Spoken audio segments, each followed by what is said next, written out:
But anyway ಇಲ್ಲಿ 3 ದರ್ಶನ್ ಇದ್ದಾರೆ ರೀ. ಒಬ್ಬರು ನೆನ್ನೆ ದರ್ಶನ್ ಅಂದರೆ ನಮ್ಗೆ ಬಹಳ ಮಜಾ ಕೊಟ್ಟಂತಹ ಸೂಪರ್ ಸ್ಟಾರ್. ಅವರ ಚಿತ್ರಗಳು ಫ್ಯಾಂಟಾಸ್ಟಿಕ್. ದರ್ಶನ್ ನಾನು ವೀಕೆಂಡ್ ವಿತ್ ರಮೇಶ್ ಚೇರಲ್ಲಿ ಕೂತು ಆ ದರ್ಶನ್ ಒಬ್ಬರು, ಅವರು ನೆನ್ನೆಯ ದರ್ಶನ್ ಒಬ್ಬರಿದ್ದಾರೆ, ಇವತ್ತಿನ ದರ್ಶನ್ ಒಬ್ಬರಿದ್ದಾರೆ. ನಮ್ಮೆಲ್ಲರಿಗೂ ಸ್ವಲ್ಪ ಬೇಜಾರಾಗಿದೆ ಈ ಘಟನೆಯಿಂದ. ಒಂದು ದೊಡ್ಡ ತಪ್ಪಾಗಿದೆ. ಆ ತಪ್ಪಿಗೆ ಆಗಬೇಕಾದಂಥ ಶಿಕ್ಷೆ, ಆ ತಪ್ಪನ್ನು ಯಾರು ಮಾಡಿದಾರೋ ಆ ವ್ಯಕ್ತಿಗೆ ಶಿಕ್ಷೆ ಆಗಲೇಬೇಕು ಅನ್ನೋದು ಕಾನೂನು, ಅದಾಗುತ್ತೆ. ಬಟ್ ಇದೆಲ್ಲದಕ್ಕಿಂತ ಇನ್ನೊಬ್ಬ ದರ್ಶನ್ ಇದ್ದಾರೆ, ಅವರು ನಾಳೆಯ ದರ್ಶನ್.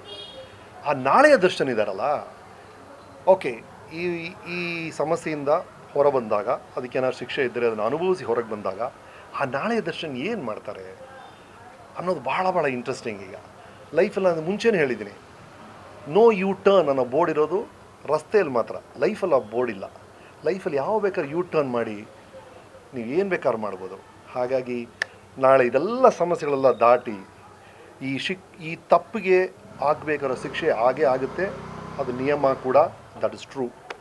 ಬಟ್ ಇದೆಲ್ಲ ಆದಮೇಲೆ ಒಂದು ಚಾನ್ಸ್ ಇದೆ ಟು ಕರೆಕ್ಟ್ ಆ್ಯಂಡ್ ಆ ಒರಿಜಿನಲ್ ನೆನ್ನೆಯ ದರ್ಶನ ಮತ್ತೆ ನಮ್ಮ ಮನಸ್ಸಲ್ಲಿ ವಾಪಸ್ ಬರೋ ಥರ ಚಾನ್ಸಸ್ ಇರುತ್ತೆ. ಅದು ನಾಳೆ ಕಾದು ನೋಡೋಣ ಆ ದರ್ಶನ್ ಏನು ಮಾಡ್ತಾರೆ ಅನ್ನೋದೇ ನನಗೀಗ. ಬಟ್ ಇವತ್ತಿನ ಮಟ್ಟಿಗೆ ಇಸ್ರೇಲಿ ಪ್ರೈಮ್ ಮಿನಿಸ್ಟರ್ ಒಂದು ಸಲ ತುಂಬ ಒಳ್ಳೆ ಮಾತು ಹೇಳಿದ್ರು. ಅವ್ರು ಹೇಳಿದ್ರು, ಆಗ I think it was Reagan US president ಆಗಿದ್ದರು. ಅವರು ನಾಜಿ ಕ್ಯಾಂಪ್ ನೋಡೋಕೆ ಹೋಗ್ಬಿಟ್ರು. ಇಸ್ರೇಲಿ ಪ್ರೈಮ್ ಮಿನಿಸ್ಟರ್, ಏನು ಸರ್ ನಿಮಗೆ ಗೊತ್ತಿರೋ ವ್ಯಕ್ತಿ ಇಂಥ ತಪ್ಪು ಮಾಡಿಬಿಟ್ಟಿದ್ದಾರೆ ಅಂತ. ಆಗ ಅವ್ರು ಹೇಳಿದ್ರು, ಗೊತ್ತಿರೋ ವ್ಯಕ್ತಿ ಒಂದು ತಪ್ಪು ಮಾಡಿದಾಗ ಗೊತ್ತಿರೋ ವ್ಯಕ್ತಿ ಆಗಿರ್ತಾನೆ, ಆ ತಪ್ಪಾಗಿರುತ್ತೆ. ಆ ಗೊತ್ತಿರೋ ವ್ಯಕ್ತಿ ಅನ್ನೋ ಕಾರಣಕ್ಕೆ ತಪ್ಪಲ್ಲ ಅಂತ ನಾವು ಹೇಳೋಕ್ಕಾಗಲ್ಲ, ಆ ತಪ್ಪು ಅಂತ ಒಂದೇ ಕಾರಣಕ್ಕೆ ನಂಗೆ ಗತಿನೇ ಗೊತ್ತಿಲ್ಲ ಅಂತ ನಾನು ಹೇಳೋಕ್ಕಾಗಲ್ಲ ಅಂತ.